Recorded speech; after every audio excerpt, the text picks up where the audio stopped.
You shout out Jolibee in the song, and I hope you know that by doing so, you just summoned the entire Filipino population. We will support you for life.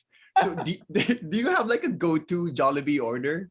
Yeah, the all spicy Chickenjoy with rice. Ooh.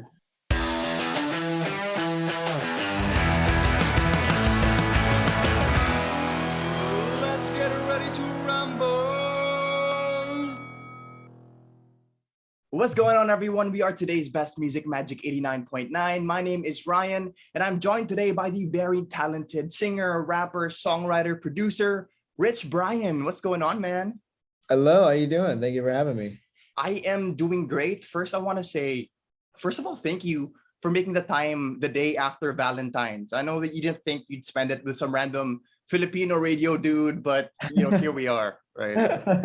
Thank you for having me. It's a special. I actually planned this, since last Valentine's Day. I was like, I wish the day after was like me doing an interview with a Filipino radio guy. So I'm really happy about this. And we're here. We made it happen. And what I love about your music is you always bring that Asian flavor. And when we hear this in your new EP, it's called Brightside. Congrats, by the way. It's really, really good. Thank you so much. I like it. I especially like the song Sunny.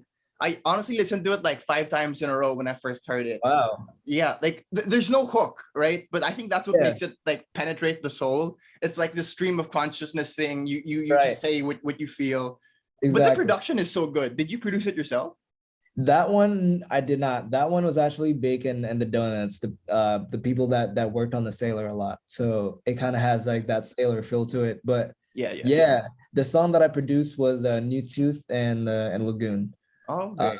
But yeah, I like that song too. Thank you. It resonates with so many people. First of all, I think because of the anime references. I'm wearing an anime shirt. I love anime. And you shout out Jollibee in the song. And I hope you know that by doing so, you just summoned the entire Filipino population. We will support you for life. So do you have like a go-to Jollibee order? Yeah, the all spicy Chickenjoy with rice. Ooh. Of course, with rice. You can't not get it with rice, man. But yeah, all spicy. They get the order wrong a lot of the times. Okay, yeah.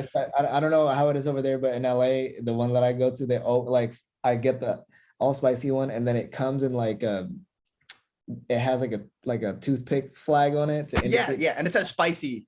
Right? Yeah, but then like sometimes I would just get it and it doesn't have the toothpick, and I'm like, oh no. Oh man. I low-key like only get it just to get the spicy one. So and with the gravy on the side, of course. Of course. Yeah. You gotta dip it there. Do you ever put the gravy on the rice too?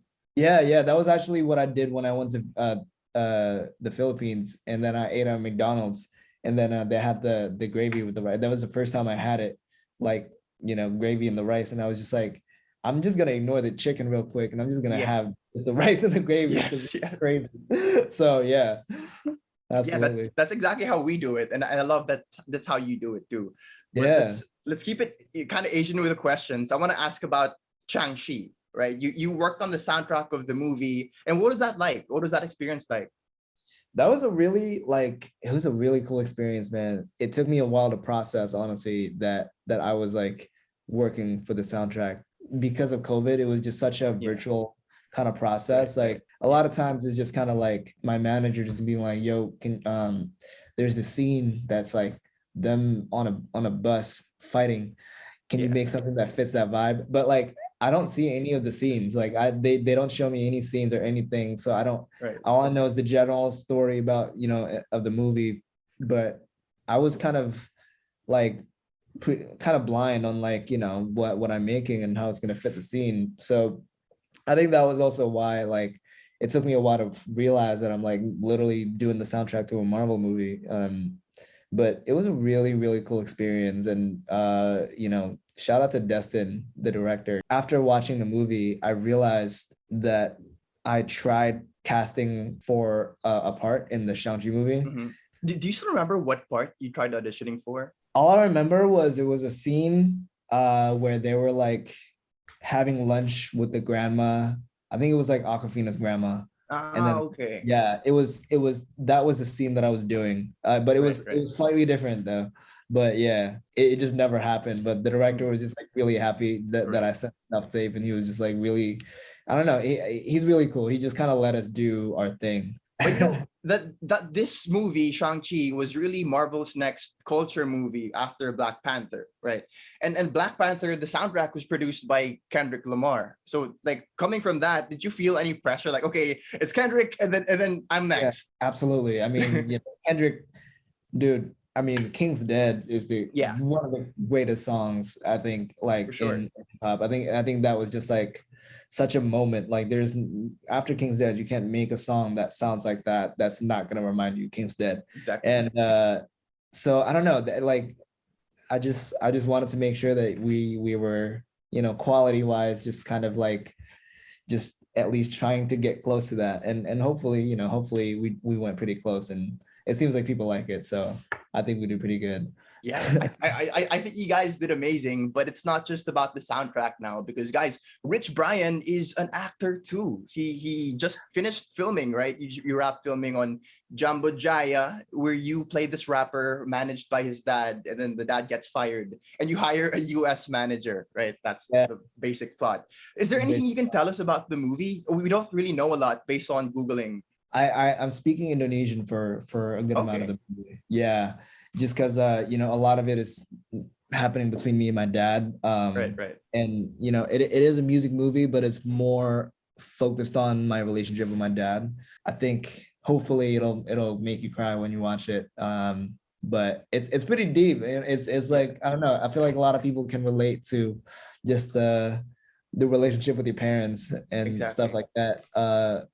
But it was shot on film, like most of it. Okay. It looks beautiful. It looks beautiful. Great. Yeah. I'm excited to see that. According to IMDb, Anthony Kiedis from Red Hot Chili Peppers is in the movie. Yeah. Can you say who he plays, or is that like a secret? I don't think it's a secret necessarily. Okay. But originally, him being in the movie was supposed to be a surprise. So people were just like, what is this? But I mean, now that it's out, I'm just gonna say he plays like he plays a director. He plays like a music video director. Yeah, definitely someone that's like not like kind of the opposite of who he is in real life. So very not like his shirtless self on stage, isn't? Yeah, no, not at all. Hoy mga Pinoy, ito na ang medisina, nagbabagong apoy, linagyan ng gasolina, kaya't tinatanong pa ba kung kanino at sino ang tiyak na puntahan sa kulturang Pilipino? Ako na ang sagot, ang dakilang gamot.